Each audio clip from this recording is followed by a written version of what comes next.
이 시간 우리 주신 하나님의 말씀은 신명기 26장 12절에서 15절 말씀, 구약성경 302면에 있는 말씀이 되겠습니다.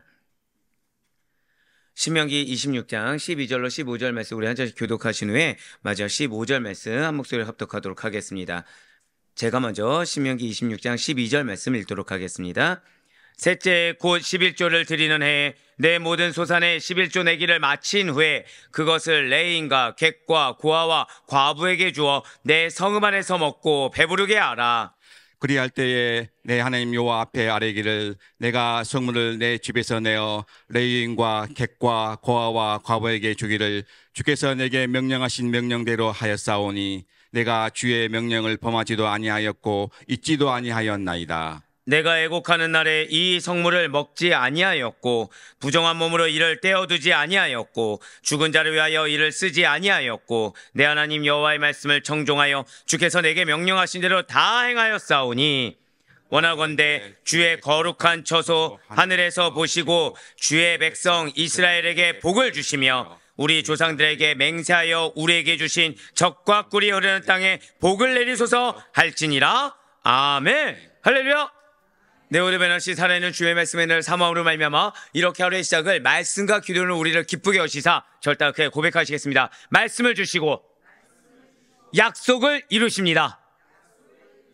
네, 그 약속의 말씀 믿는 믿음으로 말미암아 이렇게 새벽 기도에 함께 하시는 우리 모든 성도님들을 주님의 환영하고 축복합니다. 이 새벽에 우리 계속해서 신명기를 통해서 은혜 받는 귀한 시간을 갖고 있습니다. 그리고 우리는 그 가운데서도 21장부터 26장 15절, 즉 오늘까지죠, 사회생활과 관련된 규례들이 나오고 있다는 거예요. 자, 이 사회생활과 관련된 규례들은 어떤 말씀이라고 여러분들 기억하고 계십니까? 예, 절대성이 있고 강제성이 있다고 말씀드렸습니다. 이것은 불순종할 것을 염두에 두고 주신 말씀이기 때문에 이것은 뒤로 물러서거나 타협할 수 있는 말씀이 아니고 절대적으로 지켜야 될 말씀, 그리고 이거는 강제적으로도 지켜야 될 말씀이라고 말씀을 드렸어요. 그런데 지금 사회생활과 관련된 규례인데 마지막이 지금 어떤 말씀입니까? 11조예요. 즉 우리의 이 11조 헌금, 하나님 앞에 드려지는 11조, 21조, 31조 이 말씀에 대한 규례에 대한 순종이 사실은 공동체의 질서를 확립하고 사회의 질서를 확립하는데 가장 기본이 된다라는 것이죠. 예, 맞습니다. 지금 하나님께서는 맨 마지막 사회생활과 관련된 규례들의 마지막을 이 11조, 그리고 오늘 본문인 26장 12절 15절까지 말씀 구제 11조 규례를 반드시 준수하라 라는 명령으로 마치고 있습니다. 과연 어떤 명령입니까? 먼저 26장 12절 말씀을 먼저 보도록 하시겠습니다. 셋째 곧 11조를 드리는 해에 내 모든 소산의 11조 내기를 마친 후에 그것을 레인과 객과 고아와 과부에게 주어 내 성읍 안에서 먹고 배부르게 하라. 아멘. 자, 이 12절 말씀만 지금 보아도 지금 사실은 먼저 11조를 내기를 마친 후에야, 그러니까 어제 말씀에 순종한 후에야 이 다음 말씀으로 이어질 수 있는 것입니다. 지금 이스라엘 백성들이 매년 드리던 11조 중에서 특별히 3년째 드리는 11조는 구제의 목적을 가지고 사용됐음을 우리가 알 수 있다는 거예요. 이미 신명기 14장 22절에서 29절 말씀을 통해 설명된 것처럼 11조는 크게는 두 가지, 더 확장되어서는 세 가지로 나눠짐을 우리는 이미 알고 있습니다. 첫째가 무엇입니까? 지금 소득의 10분의 1을 들여서 기업이 없는 레인의 생활을 지원하는 것. 자, 이것이 제111조입니다. 둘째는 나머지 소득의 10분의 9에서 다시 10분의 1을 떼어내어 하나님께 드리는 제21조입니다. 이 제11조는 해마다 중앙성소로 가져가서 하나님 앞에 즐거운 잔치를 위해서 사용되어졌다는 것이죠. 하지만 3년째에는 특별한 규례가 있다라는 거예요. 3년째 되는 해에는 각 사람이 자신이 사는 그 마을 곳간에 11조를 모아두어야 합니다. 그래서 레인과 더불어서 객과 고아와 과부들이 나누어 배부르게, 그러니까 그냥 나누어서 겨우 근근히 먹고 사는 정도가 아니라 배부르게 할 수 있도록 정하신 거, 이것이 바로 3년마다 시행된 구제용 11제의 규례라는 것이죠. 그리고 이 규례 속에는 중요한 의미가 담겨 있다는 거예요. 자, 11조는 고백하실게요. 하나님께 드려지는 예물. 예, 11조는 하나님께 드려지는 예물입니다. 동시에 이웃 중에서 가난하고 소외된 사람들을 위한 돌봄의 수단이었다는 것이죠. 자, 이유 중에 가난하고 소외된 자들을 위해서 돌봄의 수단으로 허용된 것이 11조라는 것입니다. 진실로 하나님께서는 이것이 무엇을 뜻하냐? 단순히 예배 형식을 유지하는 것에 만족하지 않는다는 거예요. 그래서 항상 여러분들이 은혜를 받으셔야 된다. 여기서 끝나지 않고 그 은혜를 반드시 어디 가서 실천하라? 가정에서 실천을 말씀드린 것이 사실 그 근간이 되는 말씀 중에 하나가 바로 이 신명기 21장부터 26장 15절까지입니다. 가정에 무엇이요? 질서를 확립하는 데 사용하셔야 된다는 거예요. 즉 여러분들이 은혜를 받았다고 한다면 부모를 공경하셔야 되고, 은혜를 받았다고 한다면 자녀를 위해서 희생할 수 있어야 되며, 은혜를 받았다고 한다면 배우자를 존중하는 데 쓰임받을 수가 있어야 된다는 거죠. 그거를 먼저 이웃사랑으로 실천할 수 있어야 된다는 거예요. 아무리 교회에 와서 괜찮은 척한다고 해서 끝나는 것이 아니라 실상을 하나님께서 원하는 것이 예배 형식을 유지하는 것에 멈추는 것을 원치 않으셨다는 거죠. 어제 설교 말씀처럼 하나님께서는 감사의 표현을 마땅히 하기를 원하십니다. 그래서 예물을 드리기를 원하시는 동시에 그 사람이 하나님께 드렸다 끝나는 것이 아니라 가난한 자 역시도, 도움이 필요한 자 역시도 돌아보기를 원하셨다는 거예요.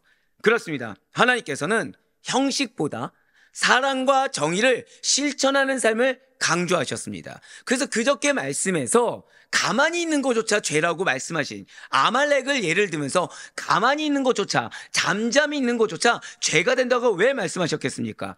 형식보다, 그러니까 우리가 제일 하지 말아야 될 것이 내 마음을 아시지요? 아니요, 제일 하지 말아야 될 말이에요. 형식보다 사랑과 정의를 실천하는 삶을 강조하신다는 거예요. 호세아 6장 6절 말씀과 마태복음 25장 40절 말씀 보도록 하시겠습니다. 나는 인애를 원하고 제사를 원하지 아니하며 번제보다 하나님을 아는 것을 원하노라. 임금이 대답하여 이르시되 내가 진실로 너에게 이르노니 너희가 여기 내 형제 중에 지극히 작은 자에게 한 것이 곧 내게 한 것이니라 하시고. 아멘. 진실로 하나님께서는 이 고대 사회, 특별히 그 사회 보장 제도가 부족했던 고대 사회에서 약자들이 보호받을 수 있도록 공동체 전체가 함께 구제에 참여하도록 하셨습니다. 이것을 통해 공동체 내에서 가난하고 소외된 자들을 돌보는 것은 단순한 개인의 선택이 아니라, 고백하실게요, 공동체의 책임, 공동체의 책임임을 가르쳐 주셨다는 것이죠. 오늘날 교회가 재정을 사용할 때 바로 이러한 원리를 잊지 말아야 된다는 것입니다. 교회는 내부의 운영과 교역자의 생활을 돌보는 것이 당연합니다. 하지만 그와 함께 반드시 이웃사랑을 실천할 수 있어야 된다는 거예요. 내부적으로 단합될 수 있도록, 하나 될 수 있도록 실천하는 것은 마땅하며, 우리 주변의 지체들에게 소외된 이웃을 섬기며 도우며 하나 되게 하는 일에 힘써야 된다는 것입니다. 그것이 교회의 사명이라는 거예요. 그것을 위해 부름받은 자가 마땅히 먼저 솔선수범해야 된다는 것이죠. 바로 이것이 하나님께서 기뻐하시는 공동체의 당연한 모습이고, 그리고 이것에 대해서 가장 먼저 실천한 자들이 누구이냐? 바로 장로들이라는 거예요. 오늘날 장로 말고요. 아니야, 말고라고 하면 안 되겠네요. 생각해보니까. 왜냐하면 적용을 해야 되니까. 당시에 이 이스라엘 사회에서 함께 구제에 참여하는 데 있어서, 그리고 11조는 드리는 데 있어서 가장 먼저 된 자가 누구였냐? 장로들이었습니다. 장로들이 항상 먼저 했었고, 그럼 여기서 불만이 나올 수 있을까요? 없을까요? 있겠죠. 왜요? 지파별로 분배된 땅이 다르지 않습니까? 근데 그것을 원망할 수가 없었다는 거예요. 결국 그 원망의 대상은 누구였습니까? 먼저 선조들이 정복전쟁을 열심히 하지 않는 자들, 기억하고 계시죠? 정복전쟁을 할 때 너희가 열심히 하지 아니하면 누구로부터 질책을 받게 된다? 후손으로부터 질책받게 된다. 그렇기 때문에 그들은 자신이 분배받은 땅이 얼마든지 간에, 자신이 형편이 어떠든지 간에 장로로서의 책무를 먼저 다해야 됐다는 것입니다. 왜요? 그래야 이스라엘 백성들이, 지파별 백성들이 그것을 따라 행할 수 있었기 때문에. 네, 맞습니다. 이것이 바로 하나님께서 기뻐하시는 공동체의 당연한 모습인 것입니다. 이어지는 신명기 26장 13절과 14절 말씀은, 자, 여기서부터 이제 문제가 생기죠. 구제 11조의 의무를 이행했음을 하나님께 고해야 된다라는 사실이 나와 있어요. 자, 13절과 14절 말씀 보도록 하시겠습니다. 그리할 때 내 하나님 여호와 앞에 아뢰기를 내가 성물을 내 집에서 내어 레인과 객과 고아와 과부에게 주기를 주께서 내게 명령하신 명령대로 하였사오니 내가 주의 명령을 범하지도 아니하였고 잊지도 아니하였나이다. 내가 애곡하는 날에 이 성물을 먹지 아니하였고 부정한 몸으로 이를 떼어두지 아니하였고 죽은 자를 위하여 이를 쓰지 아니하였고 내 하나님 여호와의 말씀을 청종하여 주께서 내게 명령하신 대로 다 행하였사오니 아멘. 자, 미리 말씀드리지만 이 말씀 다음에 자, 우리가 보통 기도를 하죠. 자, 기도 왜 하십니까? 응답받기 위해서 하시죠. 응답받기 위해서 이걸 다 했으니 축복 주세요란 말이 그 다음에 나오는 겁니다. 즉 하나님께서 명령하신 것을 내가 다 했으니 이제 나에게 복을 주시옵소서라고 고백하는 거. 즉 기도하기 전에 전제가 있다는 거예요, 없다는 거예요? 있다는 겁니다. 복을 받기 전에 전제 조건이 지금 당시에 주어지고 있다는 거예요. 자, 그럼 이 말씀이 왜 무슨 말씀이냐 보시길 바래요. 여호와의 명령대로 자신이 하나님 말씀하신 그대로 구제 11조를 레위인과 객, 고아와 과부에게 주었음을 고백해야 된다는 것입니다. 이와 함께 아무리 급박하고 아무리 다급하며 예기치 못한 상황에서도 이 구제 11조의 의무를 저버리거나 범하지 아니하였습니다 라는 사실을 고백하는 거예요. 무슨 말씀입니까? 14절에 녹색으로 표현된 문을 보시길 바래요. 내가 애곡하는 날에 이 성물을 먹지 아니하였고 라고 나와 있습니다. 지금 이 말씀은 상을 당하여 장례를 준비하고 치르는 7일간의 부정 기간 동안 성물에 손대지 않아야 한다라는 규례를 지켰다라는 것입니다. 또한 붉은색으로 표현된 문을 보시길 바래요. 부정한 몸으로 이를 떼어두지 아니하였고 라고 나와 있어요. 자, 이 말은 하나님께 드린 성물이 하나님의 명령에 따라 먼저 구별되어서 온전하고 깨끗하게 준비되었음을 나타낸다는 말이라는 거죠. 결국 이러한 고백들은 하나님께 드릴 예물들을 선정하고 준비하여 드리기까지 지극히 조심스럽게 다뤄야 되고 올바른 과정을 통해서 세심하게 살펴야 함을 알려주고 있습니다. 자, 이게 무슨 말씀일까요? 하나님께 드린 예물은 이처럼 고백하실게요. 먼저 거룩하게 준비되어야 합니다. 바로 그거예요. 하나님께 드리는 예물은 처음부터 부정한 방법으로 얻은 것이오면 안 되고 준비하는 과정에 있어서도 마음과 정성이 담긴 깨끗한 것이어야 한다라는 거예요. 사실 하나님께서 우리에게 예물을 요구하시는 것은 그분께 무언가 부족하기 때문이 결코 아닙니다. 진실로 하나님께서는 부족한 것이 전혀 없으세요. 세상 만물이 다 그분의 것이고 하나님께서는 당신이 원하시기만 한다고 한다면 무엇이든지 다 가질 수 있는 전능하신 분이십니다. 믿으십니까? 그렇다면 하나님께서 왜 우리에게 예물을 요구하시는 겁니까? 그것은 바로 반드시 잊지 마시길 바라요. 절대 고백하실게요. 나의 마음을 살펴보기를 원하십니다. 그거예요. 그거. 제가 보통은 이렇게 헌금 예배를 그 설교를 잘하지 않습니다.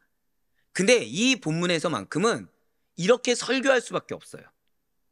왜냐하면 당시에 이 말씀이 이렇게 선포되었음에도 불구하고 예수님이 살아계실 때까지 자, 이 헌물을 제대로 드렸을까요? 제대로 드리지 않았을까요? 제대로 드리지 않았기 때문입니다. 거꾸로 말씀드리면 복받지 못하는 비결이 바로 이 부분이 안 지켜졌기 때문에 그럼 여러분들이 온전히 축복을 받기 위함이라고 한다면 제대로 알려드려야 하기 때문에 이 부분에서만큼은 타협점 없이 전할 수밖에 없다는 거예요. 네, 맞습니다. 우리의 마음을 살펴보길 원하셔서 우리가 드린 것을 보신다는 겁니다. 어제 기억하고 계시죠? 만물, 첫 열매는 무엇을 상징한다고요? 장차 우리가 수확하게 될, 얻게 될 수확물의 상징이라고 말씀드렸습니다. 결국 우리가 드린 것을 보고 그만큼 베풀어 주시겠다는 거예요. 우리가 드리는 그 예물 속에 담긴 중심과 태도를 본다는 거죠. 즉 이 말씀 또 뭐죠? 내가 이만큼 드렸으니까 이만큼 주시겠지. 이건 이미 부정한 거죠. 당연하게 드려야 된다는 겁니다. 감사하게 드리는 거라는 거예요. 그렇기 때문에 하나님께 예물을 드릴 때 그것을 미리 자발적으로 정성껏 준비한 일이 얼마나 중요한지를 반드시 잊지 말아야 된다는 거예요. 그래서 사도 바울이 이렇게 권면하고 있는 것입니다. 고린도서 9장 5절 말씀도 이어서 보실게요. 그러면 내가 이 형제들로 먼저 너희에게 가서 너희가 전에 약속한 연보를 미리 준비하게 하도록 권면하는 것이 필요한 줄 생각하였노니 이렇게 준비하여야 참 연보답고 억지가 아니니라. 아멘. 사랑하는 성도 여러분들, 보통 예물을 그냥 돈으로 보시는 분들은 기준이 물질 만능주의이기 때문에 그렇게 보는 겁니다. 아니에요. 예물은 단순히 물질을 드리는 행위가 아닙니다. 그 속에는 하나님께서 우리에게 베푸신, 나에게 베푸신 은혜에 대한 감사가 담겨야 됩니다. 또한 내가 주를 믿는 자로서 천국을 소유한 자라고 한다면 그에 대한 감사를 표현해야 되고, 그리고 정말 내 삶이 하나의 주권 가운데 있다고 한다면 내 마음을 알아주실 것을 신뢰함으로 드릴 수가 있어야 된다는 거예요. 그리고 나 자신을 하나님께 드립니다. 나의 삶을 하나님께 드립니다. 라는 거룩하고 진실한 헌신의 마음이 함께 있어야 된다는 거죠. 정말 소름 돋는 것은 오늘날 많은 성도님들이 주님께 드리는 것에 대해서 아쉬워하거나 아까워하는 것을 보게 됩니다. 삶이 너무나도 팍팍하고 힘드니까 이 삶이 우선되고 하나님이 우선되지 않는 거죠. 그러면서 하나님께서 내 상황을 아셔서 이 어려운 상황에 역사해 주길 또 아이러니하게 바란다는 거예요. 지금 나는 뭐가 우선되고 있어요? 상황이 우선되고 삶이 우선되고 있거든요. 그러면서 말로는 항상 그렇게 얘기하죠. 상황이 해결되면, 그럼 해결되면 정말 그렇게 드릴까요? 아니라니까요.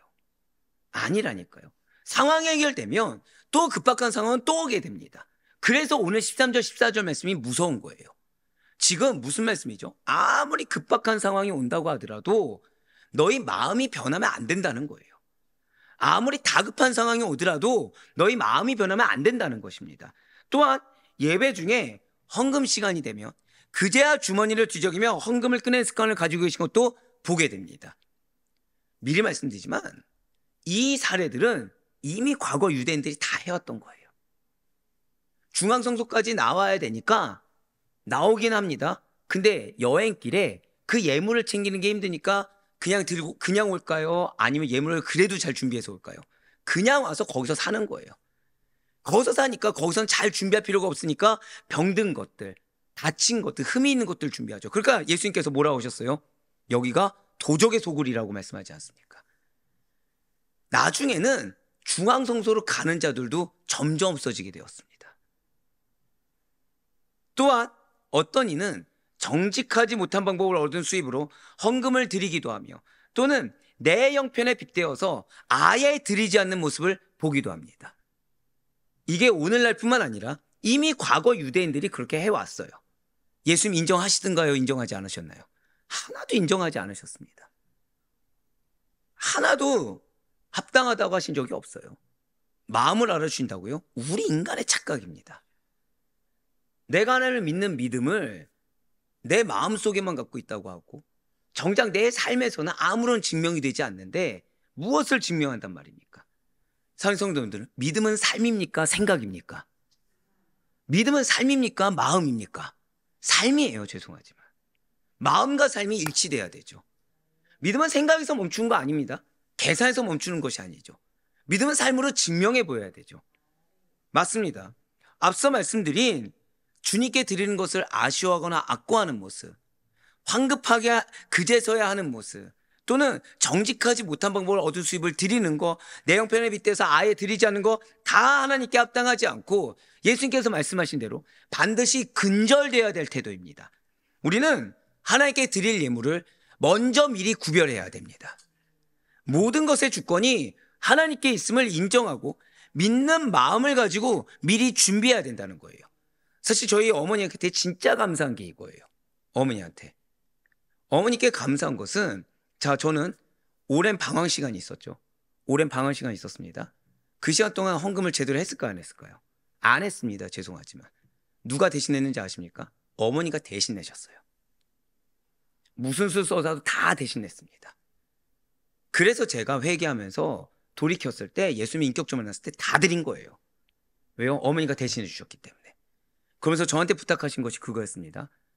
너의 양들이 제대로 하지 않는다고 해서 너까지 제대로 안 하면 안 되고, 생각해보니까 그 말씀 안 하셨으면 이런 일이 없었을 것 같은데, 너가 설령 돈을 못 받는 한이 있더라도 너는 너가 할 것을 꼭 해야 된다. 이거였습니다. 그때 주신 말씀이 이거였어요. 신명기 말씀이었습니다. 너무 감사하고 있어요. 왜요? 만약에 그렇지 않았다면 제가 이 설교할 때 얼마나 부끄러웠겠습니까? 만약 그렇지 않다고 한다면 제가 이 설교할 때 무슨 자격으로 하겠습니까?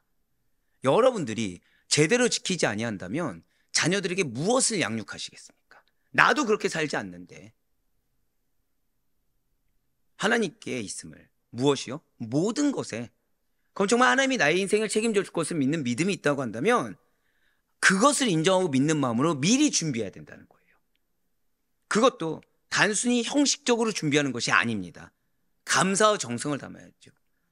내가 이거 드리면 정말 굶어 죽을 것 같은데, 나 이거 정말 드리면 나 먹고 살 거 없는데, 와, 내가 진짜 마지못해 드린다, 이게 아니라 정말 내가 살 수 있음에 감사와 정성을 그 예물 속에 담아 하나님 앞에 드려야 된다는 거예요. 바로 그럴 때 하나님께서는 우리의 예물을 기뻐 받으시고 우리의 삶과 믿음까지도 온전히 받으시고 기뻐하시는 사실을 잊지 마시길 바랍니다. 정말 여러분들한테 드려내고 싶지 않지만 아직까지도 설사가 계속 나와요. 아직까지도 토하고 있습니다. 그런데 걱정이 될까 안 될까요? 설교가 걱정이 되죠. 그런데 너무 이 기회를 놓치고 싶지 않은 거예요. 제가 방금 뭐라 말씀드렸죠? 이 기회잖아요. 목회자가 설교할 수 있는 거, 게다가 이렇게 좋은 양들 앞에 설교할 수 있는 거 기회입니까 아닙니까? 이런 믿음 없는 자들 기회죠. 그러니까 정말 막 기대가 되는 거예요. 설마 위에서 토하면서 설교할 거 기대하겠습니까? 제가 얼마나 큰 은혜를 주실까? 제가 지금 힘이 있습니까 없습니까? 근데 솔직히 말씀드릴까요? 2시에 물을 마시고서 기도를 했어요. 1시 반에 하다가 이게 역겨워서 4시에 바로 화장실 가서 바로 쌌습니다. 근데 지금 하나님이 여러분들을 정확히 말씀드릴까요? 이 말씀 왜 주신다고요? 고백하실게요. 나에게 복 주시길 원하십니다. 한 번 더요. 나에게 약속을 이루기를 원하십니다. 예, 당연히 그 하나의 간절함이 있는데 당연히 선포해야죠. 그러니까 그게 기대되는 거예요. 그러니까 이 자리가 저에게 짐입니까? 감사입니까? 감사라는 거죠. 감사라는 거죠. 없던 힘도 쏟아야겠죠. 예, 맞아요. 왜요? 바로 그럴 때 하나님 믿음을 받으시는 거예요. 바로 그럴 때 우리의 사역을 받으시는 겁니다. 한번 고백하실까요? 나에게 오늘 은혜를 부어주십니다. 바로 그거예요. 그 가운데 오늘 보면 신명기 26장 14절 말씀 한번 보시길 바라요. 지금 신명기 26장 14절 말씀 붉은색 표현대로 보시면 내가 애곡하는 날에 이 성물을 먹지 아니하였고 죽은 자를 위하여 이를 쓰지 아니하였고 나와 있습니다. 지금 이 말씀이 무슨 말씀이냐? 이 말씀은 하나님께 드려야 될 11조를 장례비나 생활비 같은, 고백하실게요, 개인적 필요로 사용하지 않았습니다. 이거예요. 이거 개인적 필요로 절대 사용하지 않았다는 겁니다. 바로 이거예요. 이스라엘 백성들은 11조를 드릴 때 깨끗한 상태에서 드려야 했을 뿐만 아니라 그것을 어떠한 경우에서도 사적인 용도로 절대 사용해서는 안 됐습니다. 그리고 이 원칙은 오늘날도 동일하다는 거예요. 아무리 긴급한 상황이 생기더라도 11조는 하나님의 것입니다. 그것을 기억하고 구별해 놓아야 된다는 것이죠. 말라기 3장 8절에서 10절까지의 말씀을 이어서 보실게요. 사람이 어찌 하나님의 것을 도둑질하겠느냐? 그러나 너희는 나의 것을 도둑질하고도 말하기를 우리가 어떻게 주의 것을 도둑질하였나이까 하는도다. 이는 곧 11조와 봉헌물이라. 너희 곧 온 나라가 나의 것을 도둑질하였으므로 너희가 저주를 받았느니라. 만군의 여호와가 이르노라. 너희의 온전한 11조를 창고에 들여 나의 집에 양식이 있게 하고 그것으로 나를 시험하여 내가 하늘 문을 열고 너희에게 복을 쌓을 곳이 없도록 붙지 아니하나 보라. 아멘. 반드시 잊지 마세요. 성경은 11조를 하나님의 소유라 말씀하시고 지금 말라기서는 이것을 도둑질에 비유하고 있습니다. 많은 성도님들이 특히나 이제 우리 교회 같은 경우는 11조를 드리려고 애쓰시고 계시죠. 노력하고 계시죠. 그런데 실제로 이 11조를 드리는 데 있어서 갈등들이 있습니다. 벌써 세전이냐 세후냐. 또한 실제로는 떼어 놓았다가도 급한 일이 생기면 사용해버리는 경우도 있습니다. 그러면서 미처 다 드리지 못한 경우가 존재할까요? 존재하지 않을까요? 존재한다는 거죠.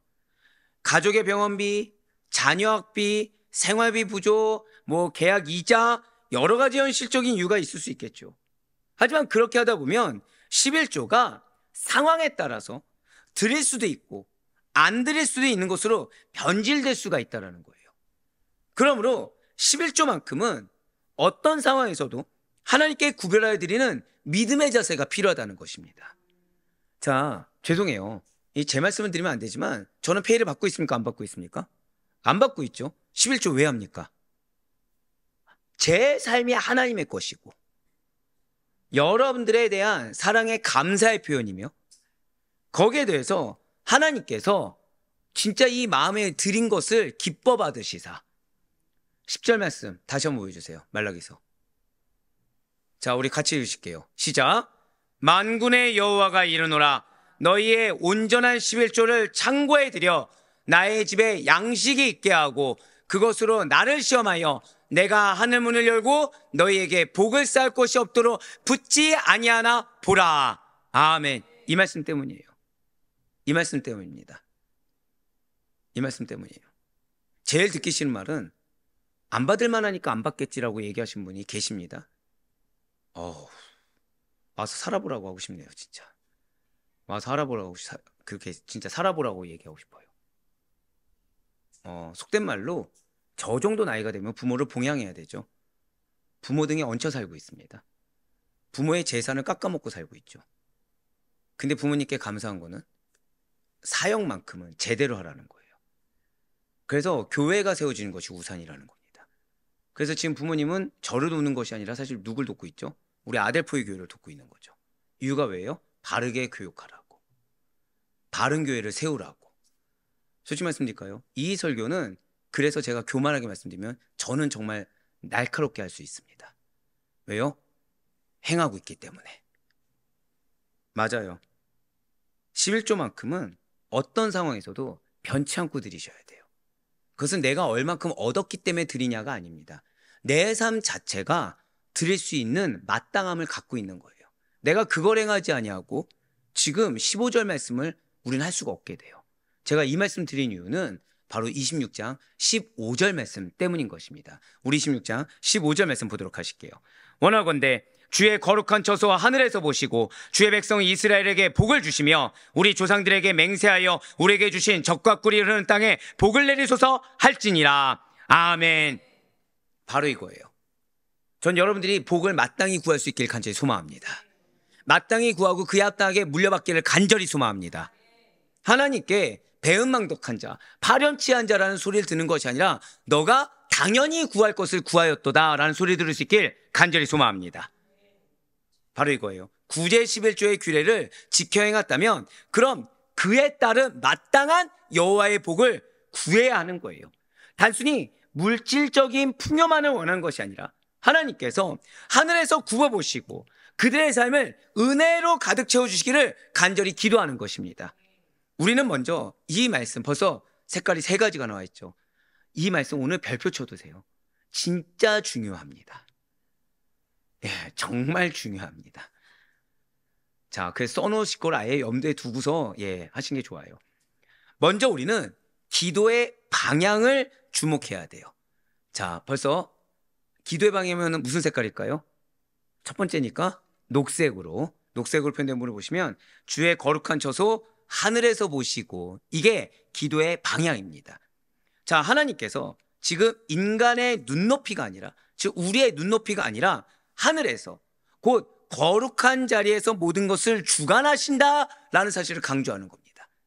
즉 지금 기도하는데 내가 필요한 거 이겁니다가 아니라 하나님께서 거룩한 자리에서 보신 것이 내가 보지 못한 것까지 보실까요? 아니면 내가 보는 분만 보실까요? 보지 못한 분까지 보시겠죠. 그래서 여러분들 혹시 기억하십니까? 제가 헌금 기도할 때 차마 기도하지 못한 부분까지 채워주시옵소서. 그게 바로 여기에 기인한 겁니다. 그게 즉 거룩한 자리에서 모든 것을 주관하신다.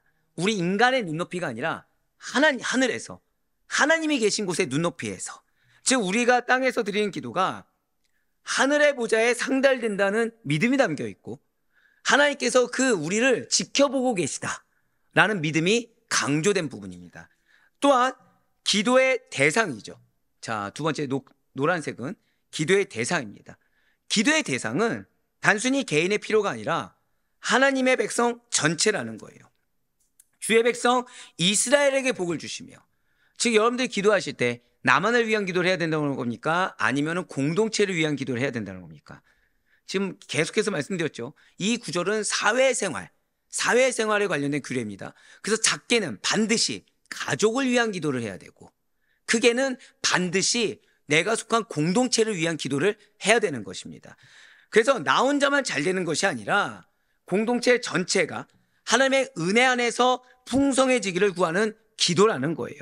하나님 앞에서의 믿음이라는 것은 결코 개인적인 것에서 머물지 않습니다. 즉 내가 자꾸 나만 바라보고 있고 내 입장에서 해석하고 있다. 그러면 그냥 단언하는데요. 나 믿음 없다고 생각하고 빨리 믿음의 선물을 구하셔야 됩니다. 내가 내 여건만 지금 급하고 다른 사람을 돌보지 못하고 있다. 정말 단언하는데 믿음의 선물을 빨리 구하세요. 빨리 예수 만나셔야 됩니다. 왜요?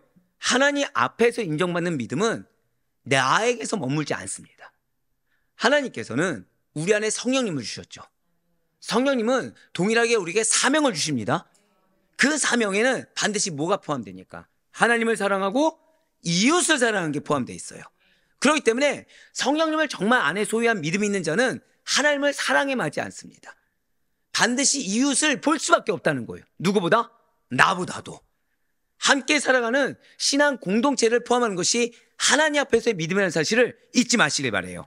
그리고 마지막으로 붉은색으로 표현된 분을 보시면 우리 조상들에게 맹세하여 우리에게 주신 젖과 꿀이 흐르는 땅, 이 표현은 뭐냐? 하나님의 약속을 붙드는 고백입니다.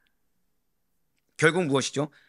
기도의 방향, 기도의 대상, 기도의 확신입니다. 마지막 무엇이라고요? 기도의 확신입니다. 이스라엘은 가나안 땅에 들어와서 풍성한 열매를 거두며 11조를 드릴 때마다 그 땅이 우연하게 그냥 내 힘으로 얻어진 것이 아니라 하나님께서 맹세하시고 하나님께서 약속하신 은혜라는 사실을 기억해야 된다는 거예요. 좀 더 쉽게 말씀드릴까요? 여러분들이 가족을 볼 때마다 하나님 나에게 은혜로 주신 가족이구나. 여러분들이 직장에 있을 때마다 하나님 나에게 은혜로 주신 직장이구나. 이걸 깨달아야 된다는 거예요. 웃자고 한 얘기는 아닌데 제가 어제 설교 중에 가정예배 중에 했던 얘기가 그거예요. 화장실에서 얼마나 괴롭겠습니까? 나 살아있구나. 예, 저도 모르게 나 살아있구나, 나 살게 하셨구나라는 감사가 나왔습니다. 네, 왜냐면 죽어있으면 느끼지 못할 괴로움이잖아요. 예, 살아있기 때문에. 그러면서 되게 감사하더라고요. 야, 우리는 범사의 은혜를 깨달을 수 있구나, 진짜. 범사의 감사를 깨달을 수 있구나. 예, 맞습니다. 그러면서 이것은 결국 무슨 말씀이냐? 하나님께서 주신 언약의 성취를 다시 붙드는 거예요. 자, 방금 뭐라 말씀드렸죠? 약속의 성취를 다시 붙드는 것이 무엇이라고요? 와, 내 가정, 이게 은혜구나. 직장, 은혜구나. 괴로움까지도 살아있다는 은혜구나. 그게 뭐라고요? 고백하실게요. 하나님께서는 반드시 약속을 성취하십니다. 그거 붙드는 고백이에요. 그거 붙드는 고백입니다. 그러니까 여러분들의 가정, 직장, 사회 공동체, 삶 감사해야 되는 이유는 그 감사 고백이 결국 무엇이라고요? 약속의 성취를 내가 믿습니다. 다시 고백하는 거며 앞으로도 그 약속을 계속 변치 않고 지켜주시기를 간구한다는 거죠. 그렇습니다. 오늘 지금 이 15절이 말하는 기도는 단순히 축복만을 구하는 말이 아닙니다. 하나님께서 관심을 가지고 이 땅을 굽어보시기를, 내 삶을, 내가 속한 공동체를 굽어보시기를 적극적으로 요청하는 고백하실게요. 믿음의 고백. 우리의 기도는 결국 믿음의 고백이 돼야 된다는 거예요. 그것이 복받는 비결입니다. 기도가 뭐가 돼야 된다고요? 믿음의 고백이 돼야 돼요. 근데 이 믿음의 고백을 하기 전에 무엇을 해야 된다고요? 고백하실게요. 해야 할 것을 해야 합니다. 그래야 자격이 주어지는 거예요. 그래야 들으시는 겁니다. 안 하고서 듣길 바라는 거, 어제 말씀드린 대로 배은망덕이고 파렴치한이 됩니다. 아니에요. 성실히 기도하는 자를 내려다보시고 친히 응답하시는 하나님을 향한 신뢰의 표현인 것입니다. 이것은 단순히 하나의 추수를 위한 기도가 결코 아니에요. 의로운 열매가 맺히고 그 이후의 삶 전체가 하나님의 은혜로 풍성해질 것을 확신하며 바라는 믿음의 간절한 간청이요 믿음의 신뢰의 고백인 것입니다. 그래서 성경이 이렇게 선포하고 있어요. 이어서 시편 60편 18절과 사도행전 24장 16절 말씀을 같이 보도록 하시겠습니다. 내가 나의 마음에 죄악을 품었더라면 주께서 듣지 아니하시리라. 이 말씀 먼저 보시면 지금 하나님께 기도하는 자의 마음이 얼마나 중요한지, 자, 써놓으실 수 있으면 써놓으세요. 기도하는 자의 마음이 얼마나 중요한지를 강조하고 있습니다. 그러니까 마음속에 죄악을 품고 있다, 즉 하나님 안이 나로 가득 차 있다라면 기도가 응답되지 않는다라는 엄중한 경고라는 것이죠. 자, 그러면 사도행전 24장 16절 말씀은 사도 바울이 지금 하나님과 사람 앞에서 항상 양심의 거리낌이 없기를 힘쓰는 삶의 중요성을 고백하고 있다는 거예요.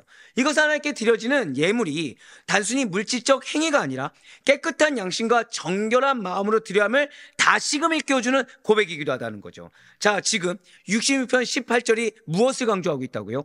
기도하는 자의 마음의 중요성을 강조하고 있습니다. 사도행전 지금 24장 16절 말씀이 무엇을 강조하고 있다고요? 항상 양심의 거리낌이 없기를 힘쓰는 삶의 중요성입니다. 그러니까 양심에 거리낄 것이 아직 해결되지 않았는데 삶이 급하다고 해서 기도해봤자 응답되지 않는다는 거예요. 빨리 그 거리낌부터 해결하라는 것입니다. 누구를 위한 겁니까? 나를 위한 거죠. 나를 위한 거죠. 이거 해결하지 않고서 무슨 기도가 응답되겠습니까? 그렇습니다. 결국 구제 11조 규례. 근데 어제도 말씀드렸죠. 어제와 오늘 이어지는 말씀이고 사실 그 마음의 자세부터 첫째 날 아말렉부터 이어지는 말씀입니다. 결국 단순한 헌금 제도가 아닌 겁니다. 우리들의 마음과 태도, 그리고 하나님을 향한 공동체를 향한 고백하실게요. 사랑의 표현. 사랑의 표현입니다. 진실 하나님께서는 형식적인 제사보다 인애와 정의를 원하십니다. 우리가 준비된 마음으로 정성껏 예물을 드리며 어려운 이웃을 돌보고 공동체 전체를 세워가는 것을 하나님께서는 정말로 기뻐하시는 사실을 잊지 마시길 바라요. 사울 아드포의 성도 여러분들, 오늘 말씀이 사회생활에 대한 규례의 마지막 말씀입니다. 근데 그 마지막을 누구하고의 관계로 마무리 짓고 있습니까? 하나님과의 관계로 마무리를 짓고 있어요. 오늘 말씀을 통해서 우리의 신앙이 진정으로 하나님께 온전히 드려질 수 있는 삶이 될 수 있길 간절히 소망합니다. 결국 무엇입니까? 하나님은 여러분들에게 복 주길 원하세요. 복 주길 원하셔서 왜 지금 복이 임하지 않는지를 알려주시는 겁니다. 정확히는 어떻게 해야 복이 임하는지, 그것도 어떻게 해요? 창고에 차고 넘칠 정도로 기름 붓듯 하는지를 보라고 말씀하신 거예요. 반드시 하나님께 드려야 될 것, 내가 해야 될 것을 먼저 구별하여 행할 수 있는 우리가 되길 간절히 소망합니다. 그렇게 드려질 때 그것이 단지 의무가 아니라 어려움이 아니라 감사와 순종의 고백이 되게 하시고 동시에 이웃을 향한, 공동체를 향한 사랑과 나눔의 통로가 되는 우리가 되시길 간절히 소망합니다. 그러면 하나님께서 만물의 열매를 보시고 하늘문을 여시사 축복을 기름 붓듯 부어주실 것을 믿으시길 바라요. 한 가지, 정말 이게 타이밍이 너무 기가 막힌 게 고백드릴 것이, 어차피 말씀드렸으니까 어머니께서 도와주고 계시잖아요. 어머니의 삶이 여유가 있으실까요, 없으실까요? 없습니다. 근데 그동안 해오던 사회생활인 게 있으시잖아요. 그럼 무엇 선택하셨을까요? 1번, 해오던 걸 끊을 수가 없으니까 이거는 하면서 줄인다. 2번, 작정한 대로 한다. 무엇을 하셨을까요? 사회생활을 끊으셨어요. 해오던 걸 끊으셨습니다. 미래에 대한 투자도 있었거든요. 끊으셨습니다. 이걸 작정하고 들으셨어요. 근데 자, 문제는 우리 교회에 또 이렇게 귀하게 헌금하셔야겠다는 마음은 또 받으신 거예요. 어머니께서 이제 미치시는 겁니다. 얼마 남지 않은 것도 끊어야 되는가? 아니면 이 마음은 그래도 지금까지 한 것도 충분하니까 이렇게 생각을 하셔야 됐을까? 무엇 선택하셨을까요? 무엇 선택하셨을까요? 왜 대답 못 하시죠? 끊으셨어요. 근데 어머니 친구분께서 미국에서 오신 거예요. 오시더니 오자마자 어머니가 마음속으로 작정한 금액을 갑자기 주신 겁니다. 미국에서 은혜를 받으셨다는 거예요. 그러면서 뭐라도 해야겠는데 마음 주신 대로 한다고. 하나님은 정말 마음을 보십니다.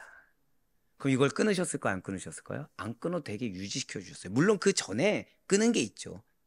근데 끊을만 하니까 끊으셨다고 고백하셨어요. 그리고 항상 저희 설교를 보시면 뿌듯해 하십니다. 왜요? 헛되게 쓰지 않았다는 게 보이기 때문에. 성도님들 은혜 받은 모습만 봐도 왜 자주 안 오시잖아요. 왜냐면 그건 제 철칙이기 때문입니다. 왜냐면은 담임 목사의 가족이 오면은 안 돼요. 근데 가끔가다 한번 오시면 그렇게 기분이 좋으시대요. 왜요? 부흥이 보여서. 성도님들이 기뻐하시는 게 보여서. 여러분들 하나님을 믿으시길 바래요. 내 계산을 믿지 마시고 하나님을 믿으셔야 됩니다. 그래야 하나님이 내 마음을 어떻게 보시는지 알 수가 있는 겁니다. 그래서 정말 하나님께서 여러분들의 만물의 열매를 정말 제발 보시고 하늘문을 여시고 축복을 기름 붓듯 부어주신 것을 경험할 수 있는 우리 모두가 되길 간절히 소망합니다. 그래 바라고 얻기는 우리 모두가 이렇게 구별되고 흔들림 없는 굳건한 믿음을 가지시고 먼저는 하나님 앞에 정직하고 정결하게 서시며 내 입장에서 내 눈에서 서는 것이 아니라 하나님의 눈에서 우리를 굽어 살피시는 하나님 눈에서 바라보셔서 영혼과 공동체를 세우시는 일에 온 힘을 다하시는 그리하여 주님께 인정이 되고 주님께 칭찬받는 우리 정결한 주님의 제자가 되는 우리 모두가 될 수 있기를 주님의 이름으로 간절히 축원합니다.